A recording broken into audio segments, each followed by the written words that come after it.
ایک فیصلہ جو سلطنتوں کو بدل گیا۔ رات گہری ہو چکی تھی۔ شاہی محل کی بلند دیواروں کے اندر چراغوں کی روشنی لرز رہی تھی۔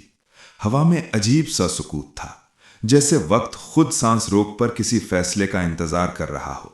سلطنت عثمانیہ کے تخت پر بیٹھا نوجوان بادشاہ سلطان محمد تنہا اپنے کمرے میں کھڑا تھا۔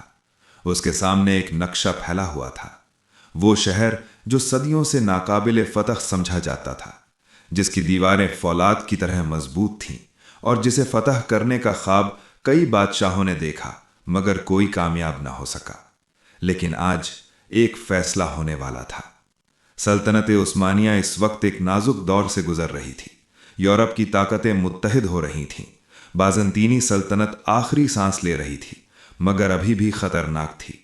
سلطان کے مشیروں نے اسے خبردار کیا، اے سلطان، قسطنطنیہ پر حملہ خودکشی کے مترادف ہے۔ اگر ہم ناکام ہوئے تو پوری سلطنت ٹوٹ جائے گی۔ ایک بزرگ وزیر نے کہا، ہمیں انتظار کرنا چاہیے، وقت ابھی سازگار نہیں۔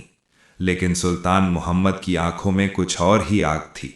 وہ جانتا تھا کہ تاریخ میں بعض مواقع ایسے ہوتے ہیں جہاں انتظار کرنا سب سے بڑی شکست بن جاتا ہے۔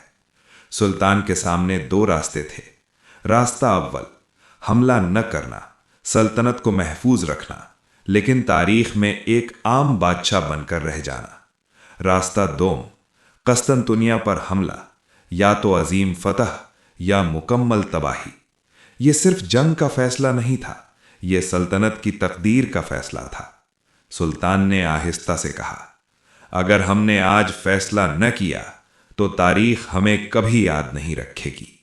اگلی صبح شاہی دربار میں اعلان ہوا، ہم قسطنطنیہ پر حملہ کریں گے۔ دربار میں خاموشی چھا گئی۔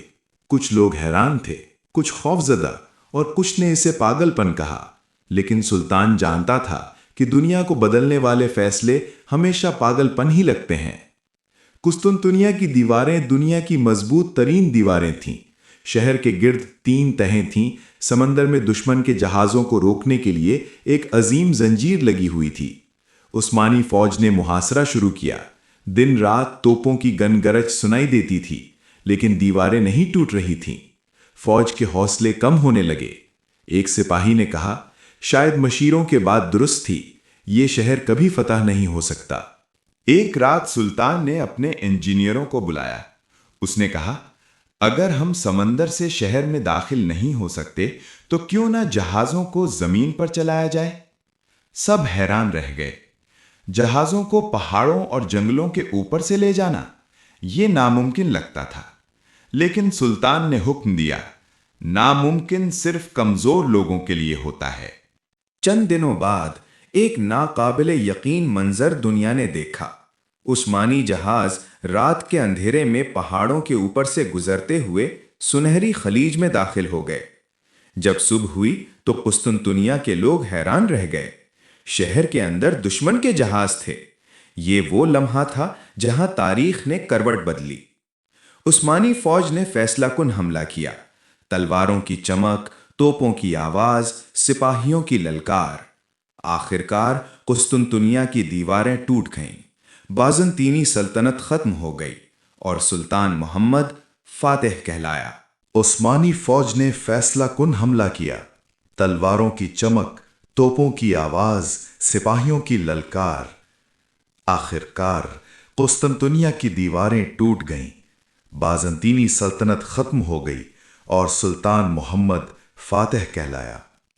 یہ صرف ایک شہر کی فتح نہیں تھی، یہ فیصلہ یورپ کی تاریخ بدل گیا۔ عثمانی سلطنت کو سپر پاور بنا گیا۔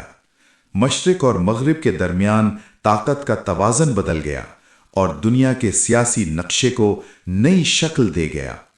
اگر سلطان محمد نے وہ فیصلہ نہ کیا ہوتا تو شاید آج دنیا کی تاریخ کچھ اور ہوتی۔ تاریخ ہمیں یہ سکھاتی ہے کہ دنیا کو بدلنے والے فیصلے ہمیشہ خطرناک ہوتے ہیں، لیکن جو خطرہ مول نہ لے وہ تاریخ نہیں بناتا، تاریخ میں گم ہو جاتا ہے۔ اور یوں ایک فیصلہ سلطنتوں کو بدل گیا۔ عثمانی فوج نے فیصلہ کن حملہ کیا۔ تلواروں کی چمک،